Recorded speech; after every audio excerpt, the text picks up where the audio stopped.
Welcome back to day 3 of 3 as we have reviewed and went over ways that we are actually making love to the thing that's killing us, and we're referencing actually inviting those things in, actively participating in it, refusing to set those boundaries, what that actually may look like. To get more information on that, I encourage you to go back to watch the other two videos, which is a 3-part series. So today we're going to bring it on home and jump on in.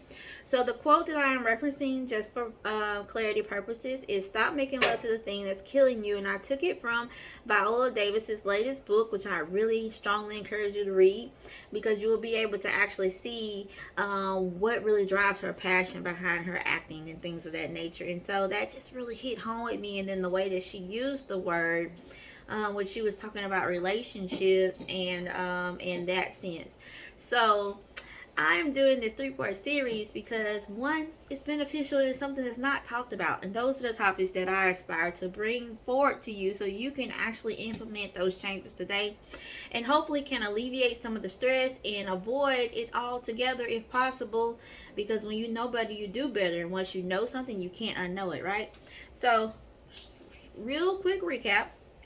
The thing that we are referencing can be a person, place, or thing. That's the categories that we are using. The persons can be your family, friends, associates, co-workers of that nature. Places, your job, club, hangout, business, home. Not limited to these things. Also, another common thing we can see is like food, alcohol, drugs, drama. The act of busyness is a really big one, and the struggle. So we're gonna dive on in. Yesterday we recapped the person and setting boundaries and things of that nature.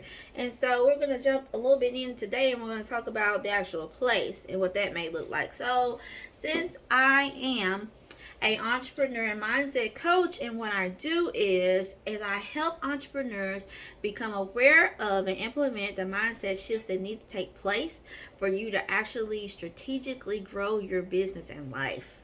So I'm gonna hone on in on the business. So, when I don't know about you guys, but when I decided that it was time for me to leave my 9 to 5, I did not leave that my good government job. I did not leave that to go and work in another environment that was going to make me miserable. And so, what I see entrepreneurs doing, especially those that are leaning toward doing it full time, and some of you are still working full time and doing that as well, as you know, that requires a lot of time and can be very stressful. But I want y'all to know a secret. You don't get a trophy for doing the things the hard way. So why are you continuing to do that? That's the main thing that I see that is killing you guys. If you would actually allow people to help you implement this, take the time to sit down and think, thinking it's the hardest work that most people will never do, quoting Myron Golden, that is so true. Because you are so stuck on trying to solve the complicated things that's you will never solve that, but you can't see that. That's why you come talk to people like me. You're so busy trying to fix the big things, but you're neglecting the small things. You're so caught up in the act of complicated that you neglect the simple. So, for the most part, what I see is that people really just need to focus on one thing. And I shared a post inside of our free group, Entrepreneur Mindset with Coach MT, from another coach that's on my timeline that actually laid it out for you and explained it, what I mean by the one thing. Do I mean you have to throw all your other businesses away? No. If you were inside of my inner circle, the Coach MT VIP membership, you know that, because I have shown you how to focus on the one thing, because I share with them what I'm actually doing inside of my businesses. And then I share with them the effects of trying to do too much and how it hinders you and slows you down, and then you become frustrated, and then you want to give up and all this other stuff like that. So focus on the one thing. It is not limited to business. It is every area of our life. There's no such thing as multitasking.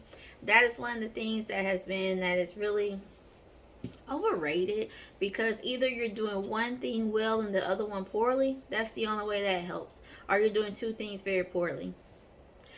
The whole reason probably behind them passing the rule of us not to really talk on our phones, and absolutely not to text and drive, stuff like that. So okay, business. Your business environment is very important to you and your employees. Now, Y'all remember what it felt like going to that job that just felt like it drained you. And some of you are probably there right now. So what you need to do is you need to reevaluate and consider, like, okay, if this is your business, then you're really gonna say, what do I have to do to make this better? What can I do to make this better, and implement that change? If it's your job, then you need to do the same thing. You need to say, look, and make sure you're covering all your bases. Is it me? Is it something that I can change? Is it something that somebody else has to change? Then you need to address it. I stay away from the things that I can't change, because I'm implementing you, and I don't spend a lot of time there, because working with me, I'm helping you guide through the things that you actually can change, and have teaching you how to have serenity with the things that you can't. Meaning that you may not be able to change the thing, but you can change how you adapt to the thing. You can change how you welcome the thing. So say it's your job. You've done everything you can. You're doing your best. You've talked to the subordinates, and things, just that part of it is just really not going to change. Then you need to reconsider, are you going to stay in this position? Same thing with your business. It could be the building that you're operating out of. It could be the lack thereof. So you can review things like that. For example, if you're in a raggedy building, and a lot of us starting out, we usually are, because of we don't want the high overhead of, the really nice office. I don't want you to limit yourself to that, because right now you really can come up on some really nice real estate, because everybody's pulling out. Even like the people that are owning it, they are trying to get from underneath and making sure that they can meet the mortgage on these buildings, because they're not paid for it. Now, so that could be a thing that I really want you guys to look in. That's something that I see. If you know that you are overextended, then you need to go and talk to your landlord and see about maybe getting out of that contract, so that you're not so bogged down with the fact of trying to keep up with operations that you're not actually even able to run the operations. And then people feed off of each other. So can you see how you coming into the office, you're going to leak on to your employees, your staff, your partners, your coworkers, just like it was like in your 9 to 5. So what I want you to do is look at your 9 to 5. This is what I did. Look at your 9 to 5 and look at the things that they do, that the employees, that the administration, on every single level. That is your stepping stone. Your 9 to 5 teaches you so much. So I encourage you to really dive in. Look at the HR process. Look at the administration process. Look at whatever area of production that you are in. Look at the follow through, the follow up, the systems, the policies, the procedures. Look at everything that they do. Look at actually how they're funded. You can look up your company's numbers and kind of see. And then sometimes they'll share them in emails that you choose to ignore, and see how they actually are including you guys in that overall process. And then pull the good parts out. Don't try to go recreate the wheel. Pull the good points out, and then add to the things that you see that need to be fixed, and voila, you got a perfect running system right there, and you didn't have to go out and do anything for it. So take advantage of that. So we're going to review the job and the business for those in particular things, and see what we can do. Now, those are some of the ones that are a little bit more solid and concrete, and it will take a little bit longer to do and require a little bit more boundary setting and stuff like that. And then also, like your local hangouts or clubs that you are a part of, those are a little bit on the more easier side. If the club that you are a part of is really like you're overextended, you can't really keep up with your obligations, so that's making you feel some type of way, like you feel like you're not really holding your weight, or maybe it's not what you thought it was going to be, you can always recuse yourself. You could always withdraw. Nobody said you have to stay in it. It's the same thing. Like, I see people that are on the fence about, I don't have everything in line. I don't know if I'm ready to leave this job. I don't know if I'm ready to do this. You can always go back if you don't like it. Because I teach you how to exit that, especially when it comes to employment. I teach you how to exit that in a manner to where you are not burning any bridges that don't have to be burnt. Sometimes it's just unavoidable. but there will always be more money. There will always be more opportunities. And what I don't want you to do is to allow this in particular thing right here that's killing you, is killing you physically, mentally, emotionally. I don't want you to allow that to continue to hinder you anymore from the greatness that is out there for you to get. So, why am I sharing all this? Because you need it. I see that's what the people want. So I'm going to make it my point to always show up and provide value, to always be authentic, as people will say. In other words, I'm just going to be myself and tell it how it is. That's me. That's who I am. When you work with me, this is who you get. So, like I said, we spend way too much time trying to make things overcomplicated and trying to make them seem like grandiose or whatever, when it's really the simple things that you need to be zoning into. So one thing I want to zone in right now, the mindset boot camp, you're like, why would I do that? What am I going to get out of? You're going to get the clarity of your subconsciousness. What does that mean? That means you're going to be able to actually work with me in a 30-day trial period in the boot camp and actually get the intensive work that needs to be done. Otherwise, you would have to be in a 90-day program to get this. What is it going to do? It's going to jumpstart you. At the end of this year, you're ready to bring it on home. You're ready to maximize, whether that's your health, your money mindset, your love life, whatever. You want to maximize all that so you can end this year with a bang and really look back and be like, yes. Also, it's going to put you in a very good place for you to start out 2023 if the Lord bless us to see it. So, that's what this is all about. I'm all about helping the whole person. Nobody comes and sits in front of me and I don't talk about everything that's going on, because unbeknownst to you, whatever is going on in your life is going to affect your business, and then y'all let your business affect your life. And so I teach you how to separate the two as well. Some of the topics that we would discuss when it comes to love will be like, what do I do when I have an unsupportive spouse? What do I do when my spouse doesn't understand? Stuff like that. Well, we have to learn how to separate the two. For most of us, we are used to our spouse being our partner, our best friends, and being like we, for a lack of a better term, but this is the one that's really going to resonate with you guys, so I'm going to say it.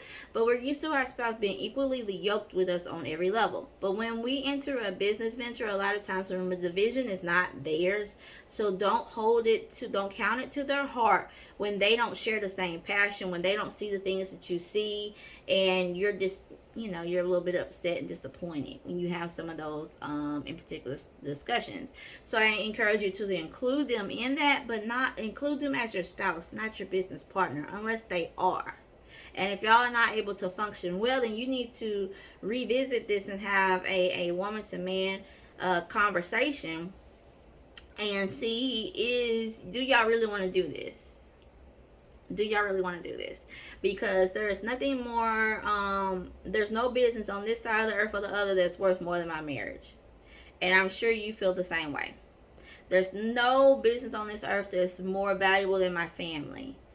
Like my real friends. So I'm going to revisit, and maybe you need to, one of y'all will need to step out and replace that person with someone else. Like, no, this is not for us, whatever. Look at the long haul, because if you're able to, you're like, I don't want to do that because I don't want to split the money. There you go with that scarcity mindset. You can always get more money, but you will not be able to replace that person that you love. You will not be able to get that time back. You will not be able to get those moments back. Don't spend not one more minute arguing over something that really doesn't matter at the end of the day. So, y'all take this stuff that I have given you and go out and implement it. Search for that thing that is actually killing you. And if you want to take this conversation deeper, then I encourage you, if you haven't by now, to apply for the Mindset Boot Camp with me.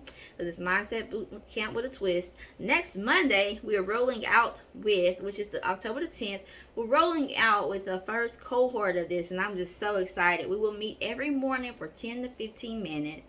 Inside of a private community, and I will provide them with mindset exercises. Do you see what I'm doing? So next to prayer, supplication, meditation, whatever it is, what is the next best thing? Hydration. That is really going to be key. So as you can see, I'm going to be taking care of the whole person. So I'm really big about morning routines and evening routines because they're necessary. They're not suggestions. So those are some of the things that when I say you neglect the small things because you're trying to make it overcomplicated. and y'all don't get a trophy for doing things the hard way, how do you expect to have to really set yourself up to have a good experience, a good day, to show up as the leader that you are when you don't even have a morning routine? So the benefit of them being in the boot camp is not only will they get access to the material that I have prepared to provide the mindset shifts that they need to grow in their business and their life, they also will have a system in place. They will have a morning routine by the time they leave me. They also will have time to where they can start working on the things that I have assigned them to do and plug those pieces that they've learned inside the boot camp that they need to work on, plug those pieces in and continue with their morning routine. That is going to really help them to hone in and bring it on home for this end of the quarter, the fourth quarter. So I don't know about y'all, but I'm all in. I mean, I do it 100% all the time. That does not mean that I go 10 on the highest speed I got 100% of the time. Okay, come on, be realistic. That means I work smarter. So I'm looking forward to working with you guys inside the boot camp. And if you haven't applied, I encourage you to go over there and do so, because one, your application will be received and reviewed by myself and my team, and you're also being put on the wait list, as that's the people that will actually get the first dibs on when I decide to open enrollment for the next cohort. Y'all have a good day, and thank you for tuning in with me. And remember, we're going to stop making love to the thing that's killing us, that's killing our money, that's killing our health, that's killing our love life, and killing our businesses. Come on, y'all. Go out there and be great. And thank you for tuning in.